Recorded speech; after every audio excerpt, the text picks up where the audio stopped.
Gosto muito do que estás a ouvir. A propósito, desculpa lá estar a interromper, mas já és cliente Iberdrola? Como não? Então tens de ouvir antes isto. Quem fica na Iberdrola ganha mais. Descontos, vantagens, ofertas e só por aderir ganha 100 euros. Se a poupança e a energia verde também são música para os teus ouvidos, liga 800 500 500. Iberdrola. Na cidade de Faro.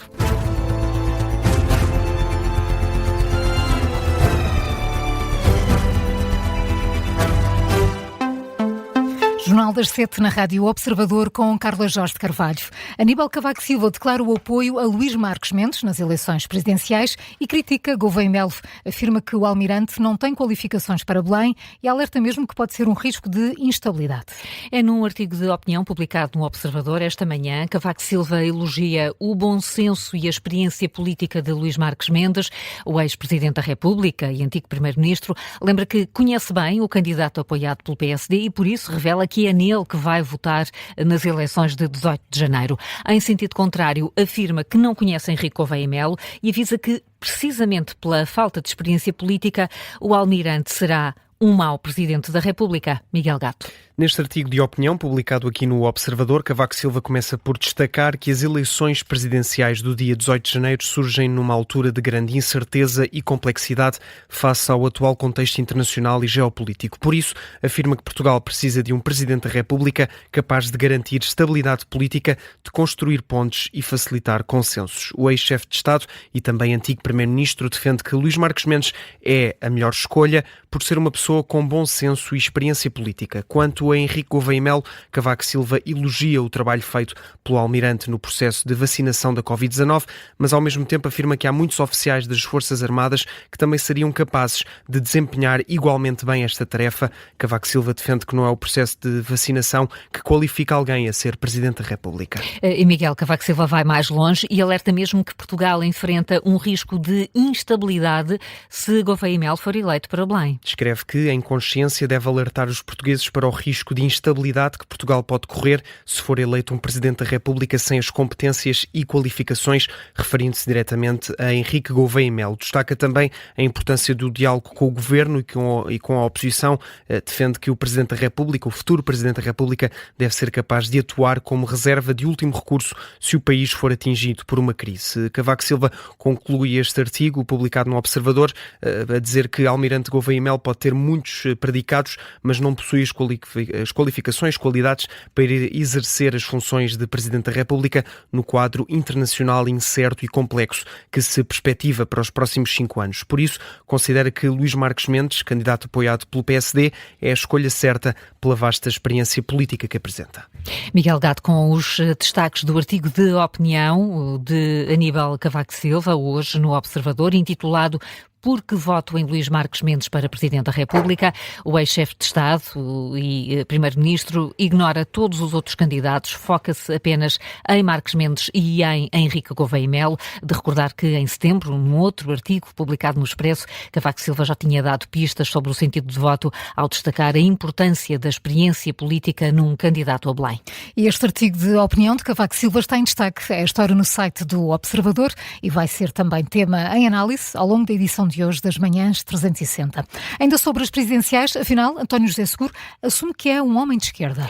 Da esquerda moderna e moderada. Depois de, numa entrevista ao Jornal Público, ter recusado assumir um posicionamento político concreto, dizendo que não queria entrar em gavetas, ontem à noite, na RTP, o candidato, apoiado pelo PS, reconheceu que teve um momento infeliz.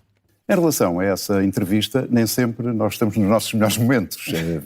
E às vezes há infelicidade nas respostas e, portanto, eu pertenço àquela esquerda moderada, àquela esquerda moderna que se afirma com soluções concretas para os problemas das pessoas. Mas mais importante, onde eu venho, é para onde quero ir.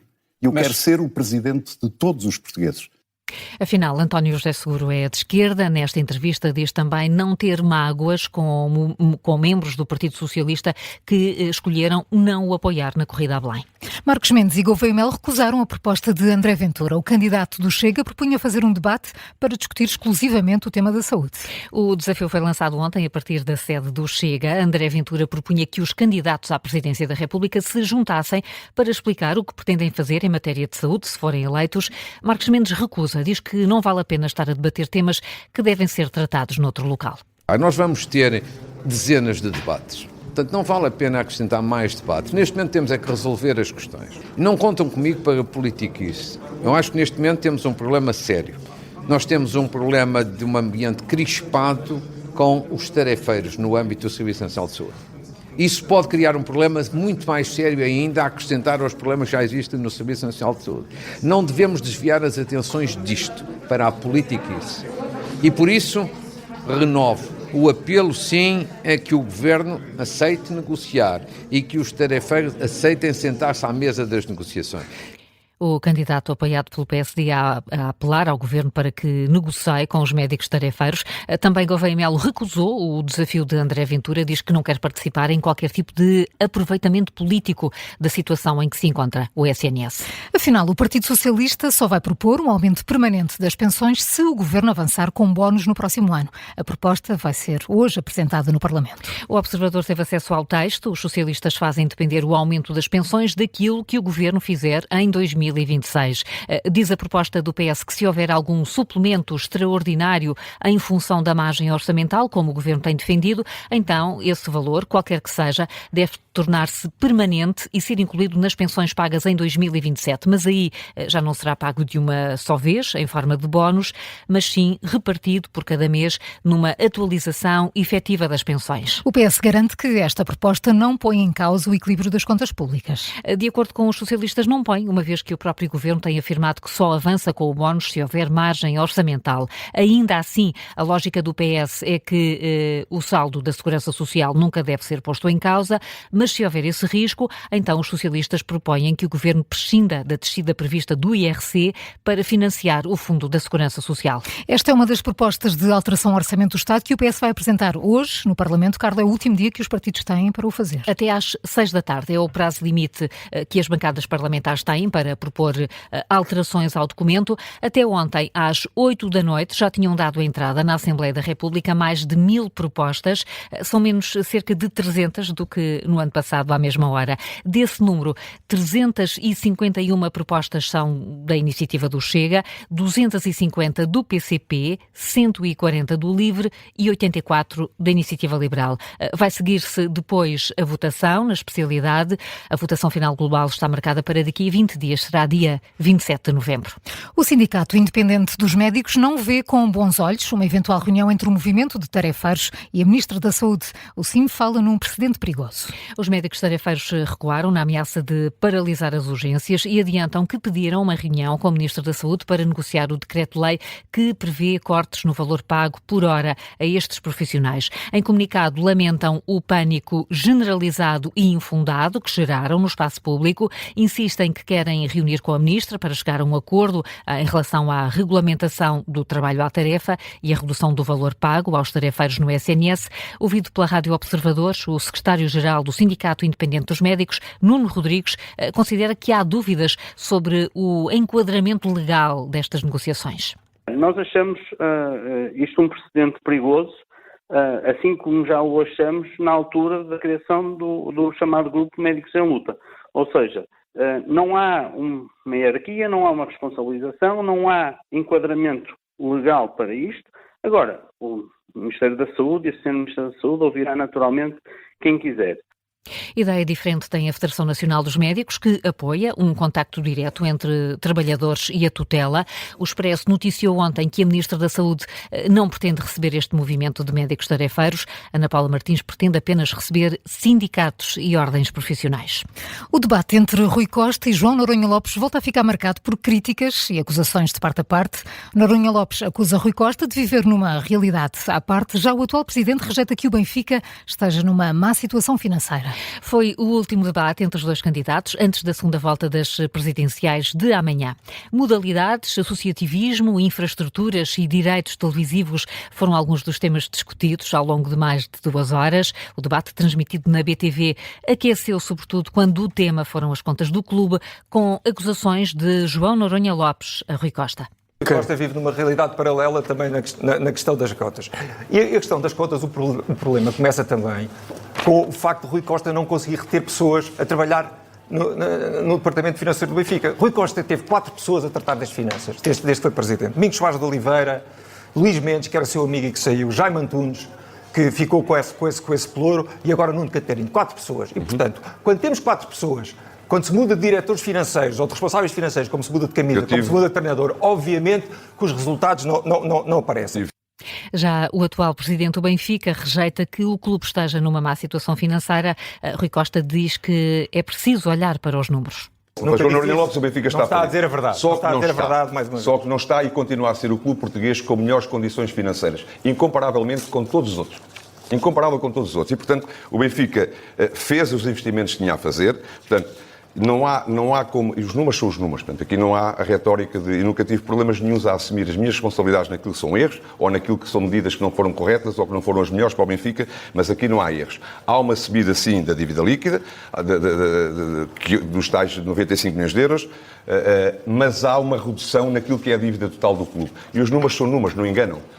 Rui Costa e João Noronha Lopes continuaram as acusações mesmo depois do debate ter terminado. Foi o último frente a frente, antes das eleições que se realizam amanhã. As mesas de voto abrem às 8h30, fecham às 10 da noite.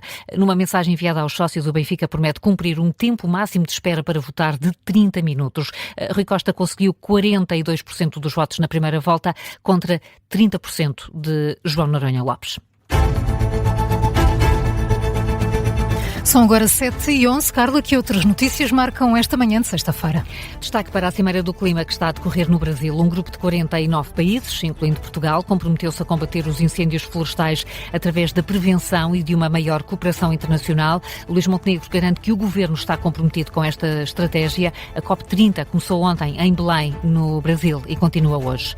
4 em cada 10 jogadores portugueses apostam em plataformas de jogo ilegais. Estes utilizadores jogam com mais frequência e gastam mais dinheiro do que os que preferem os sites legais. É a conclusão de um estudo da Aximage para a Associação Portuguesa de Apostas e Jogos Online. A maioria destes jogadores tem entre 18 e 34 anos. O Futebol Clube do Porto empatou 1-1 com o Trek nos Países Baixos. Já o Sporting de Braga perdeu em casa frente ao Genk por 4-3, 2 jogos a contar para a Liga Europa. Ainda no futebol, Roberto Martínez revela hoje os convocados para os jogos com a Irlanda e a Arménia, jogos que devem confirmar o apuramento de Portugal para o Campeonato Mundial do próximo ano. O MotoGP está de volta ao Autódromo Internacional do Algarve, em Portimão. Os treinos livres começam esta manhã e marcam o arranque do Grande Prémio de Portugal. Miguel Oliveira entra em ação a partir das 10h45. E vamos continuar ainda no desporto automóvel. Agora uma sugestão para os fãs dos carros clássicos. O Museu do Caramulo vai voltar a organizar a iniciativa Museu de Rua, ou seja, vai meter na estrada muitos veículos centenários, alguns que podemos ver mesmo a circular na estrada. Isto é muita gente. O Paulo ficou logo de antenas no ar. Sobretudo quem quer o caramulo. Antenas no ar. Temos lá uma antena. Temos lá. Temos a de Viseu. Falei já disto na emissão de Viseu. Muito bem. Uma antena e muitos carros centenários. Eu por acaso, tenho imensa pena de muitas coisas, mas de não ter dinheiro para comprar um carrinho destes. Quando vejo assim um bem cuidado, são tão bonitos. Dá tanta vontade. Não é dinheiro. Podemos vê-los e não só. É a partir de amanhã, às 10 da manhã, podemos vê-los e também podemos fazer um passeio nos carros. Deles. Sim. Podemos inscrever. Não é a mesma coisa, mas fica-se assim com um cheirinho. É um cheirinho. Até é melhor, porque não pagas impostos, não levas à inspeção e essas coisas. Exato.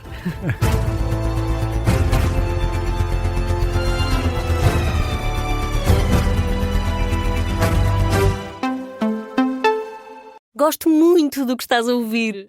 A propósito, desculpa lá estar a interromper, mas já és cliente Iberdrola?